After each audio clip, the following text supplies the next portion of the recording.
It is such a pleasure to be part of this announcement from ISF's own premises.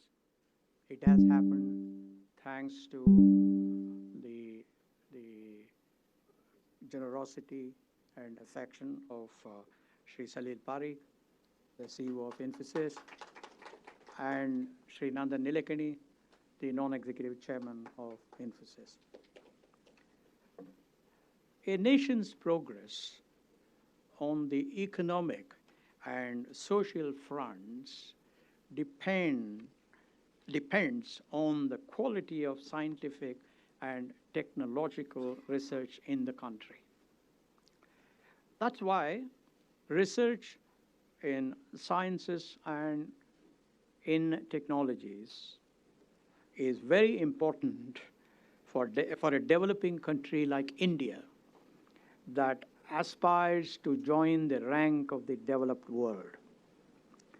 Research thrives in an environment of honor and respect for intellectuals, meritocracy, and the support and approbation of such intellectuals from the society.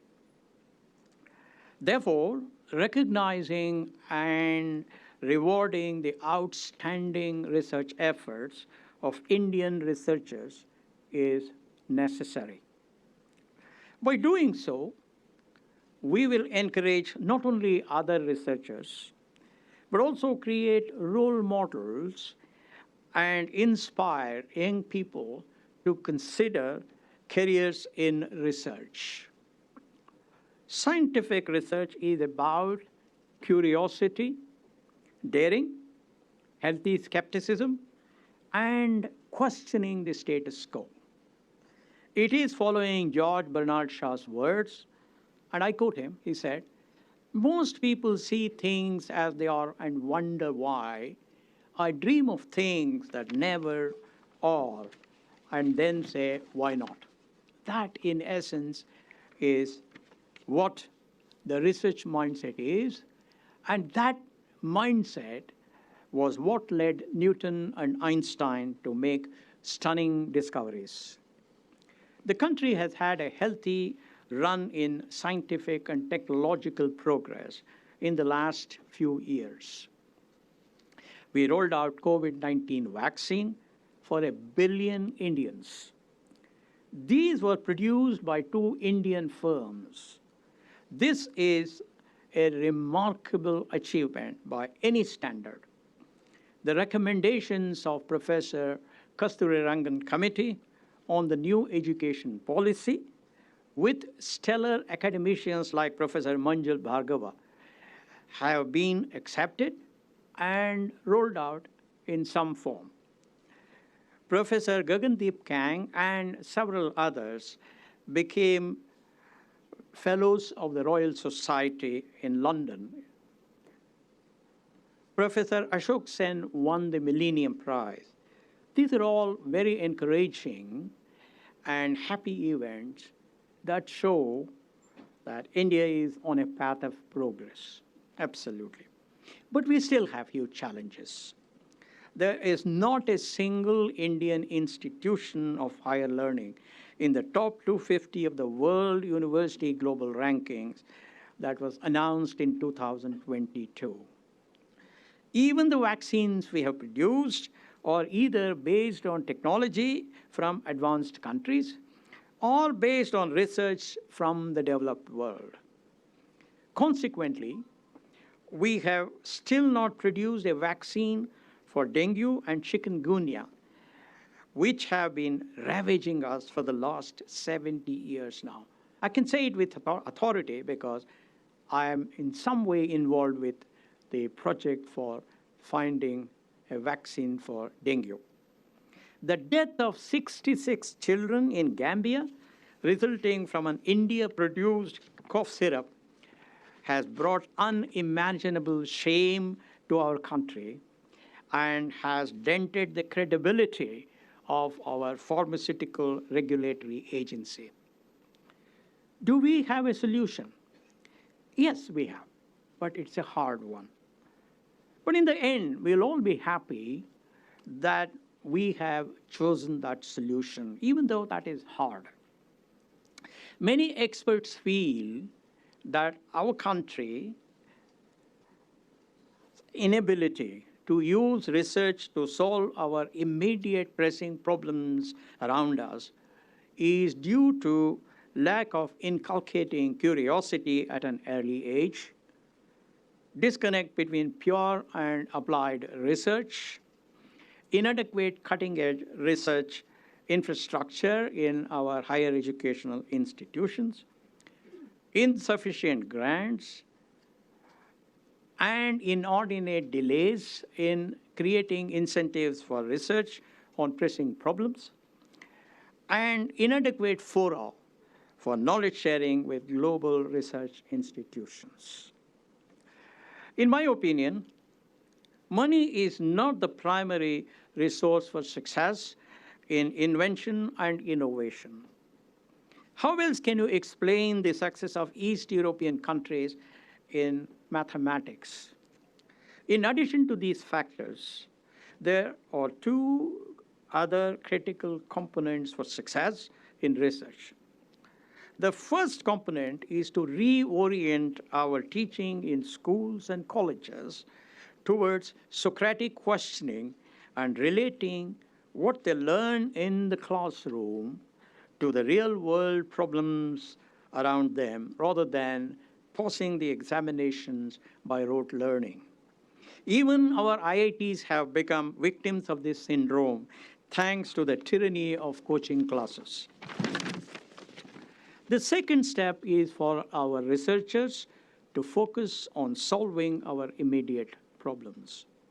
Such a mindset, in my opinion, will inevitably lead to solving bigger challenges. Let me give you just one profound and most impactful example of such thinking. Professor Research-Narayan is here, and I'm sure he and others can truly appreciate what I'm saying. The year 1948-49 saw Berlin blockade. Mathematician George Dantzig was asked by his military bosses in the US to use his mathematics to devise a solution for the optimal airlift of supplies to Berlin. Most people of the time thought that it was a mundane, laborious, and clerical problem that did not guarantee success. However, Dantzig was a genius. He used Vasily Leontief's input-output matrix methodology, came out with a series of constraint-based equations, linear equations, defined a linear objective function, and devised the famous simplex algorithm to solve this problem. The rest, as we say, is history. Today, the simplex algorithm has become the backbone of linear optimization all over the world, not just in the US. Not just that. It has led to further advances in operations research, game theory, inventory optimization, statistical decision theory, and optimal control theory. These areas of research, my friends, have solved literally zillions of practical problems. That is the kind of research mindset that we must inculcate in our children to become useful researchers. We must also provide better facilities to our researchers, absolutely no doubt about it. We must recognize and honor them. We must make them our heroes. They must become role models for our youngsters. It is in this spirit that Infosys instituted the Infosys Prize in 2009. It is our small contribution to the various initiatives currently underway to further the cause of research in India, to secure her scientific future, and consequently her economic and social betterment. This year's recipients have been selected from amongst dozens of nominations by juries that were headed by some of the most eminent names in the international research. The accomplishments of the winners are in the disciplines of development economics, algebraic number theory, radio astronomy, thermal imaging of oral cancer manifestations, neurobiology of emotion, and constitutional law. These accomplishments are very uplifting for those of us concerned about the advancement of scientific research in India.